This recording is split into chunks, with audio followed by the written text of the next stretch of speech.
नमस्ते सबैजनालाई। म विजय।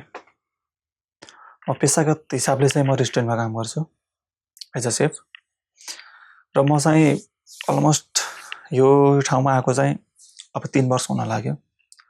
म 3 वर्षको अन्तरालमा चाहिँ म धेरै रेस्टुरेन्टमा गएँ हैन।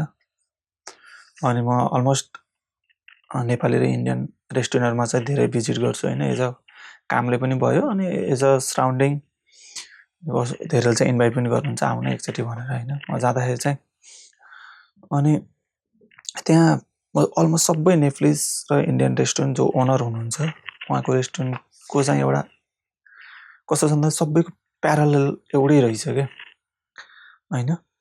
भनेको त्यही रेस्टुरेन्ट छ, त्यही खाना छ हैन।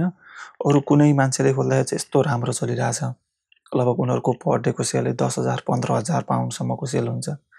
त्यही नेपालीले खोलिरहेको हो, त्यही खाना बेच्छ, सब कुछ त्यही छ। एउटै बटर चिकन, कोरमा हैन, टिक्का मसला, दाल मखनी एउटै बेचिरहेछ। उसको सेल भनेको महिनाको 15,000। जसले त्यही खाना बेच्छ अर्कोले दिनको 15,000 को सेल गरिरहेर र उसले 15,000 कमाउने 1 महिना गर्नुपर्छ। मैले देखेको 3-4 वटा रिजन चाहिँ म तपाईलाई भन्छु। पहिलो कुरो लोकेसन। नेपालीले चुज गरेको लोकेसन अलमोस्ट 1-2 जनाको छोडेर धेरैको चाहिँ लोकेसन एउटा चाहिँ धेरै असर गर्छ। तपाईले लोकेसन हेर्दाखेरि चाहिँ के तपाईले चाहिँ रेसिडेन्टललाई हेर्नु पर्यो कि वर्किङ हेर्नु पर्यो हैन। नेपालीको मेन प्रब्लम भनेको नेपाली इन्डियनको चाहिँ मेन प्रब्लम भनेको चाहिँ जहाँ ठाउँ भेट्यो त्यहाँ रेस्टुरेन्ट खोल्यो, त्यो एउटा प्रब्लम। नेक्स्ट भनेको चाहिँ क्वालिटीमा फोकस नगरेर क्वान्टिटीमा फोकस गरेर।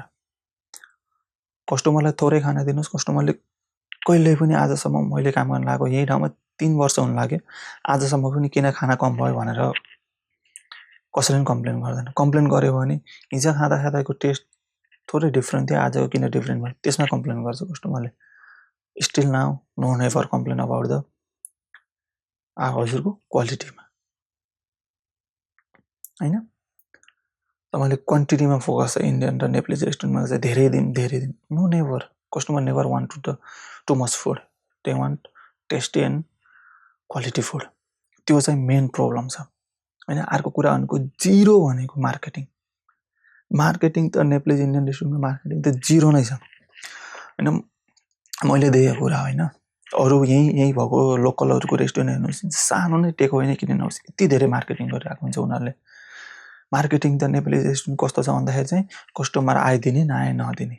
अनि अर्को कुरा के भन्दाखेरि चाहिँ फल्ना ढिस्कानालाई फोन गरे आज तपाईको रेस्टुरेन्टमा कतिको छ सेल छ, ए छैन, ए ल भयो हाम्रा पनि छैन। त्यो मन शान्त नो नेभर। त्यो भनेको मेन बिग प्रब्लम हो। उसले कति कमाएसँग मतलब छैन।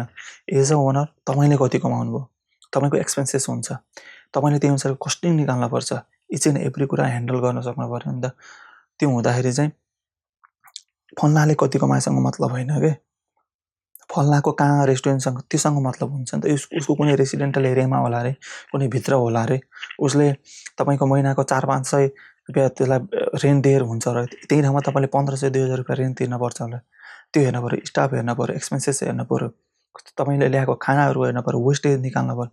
सबै गर्दाखेरि कति माथि पुग्छ हैन। Nepalese restaurant almost Nepalese Indian restaurant marketing zero छ।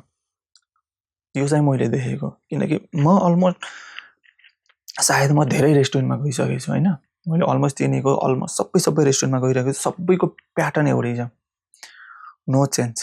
इच एन्ड एभ्रीथिङ खानाको टेस्टदेखि लिएर इच एन्ड एभ्रीथिङ केही नयाँ निकाल्नुस् हैन, नयाँ गर्नुस्। मेन भनेको मार्केटिङलाई फोकस गर्नुस्। जति धेरै मार्केटिङ हुन्छ त्यति धेरै कस्टमर आउँछ। मार्केटिङ अलवेज इम्पोर्टेन्ट है त। धन्यवाद।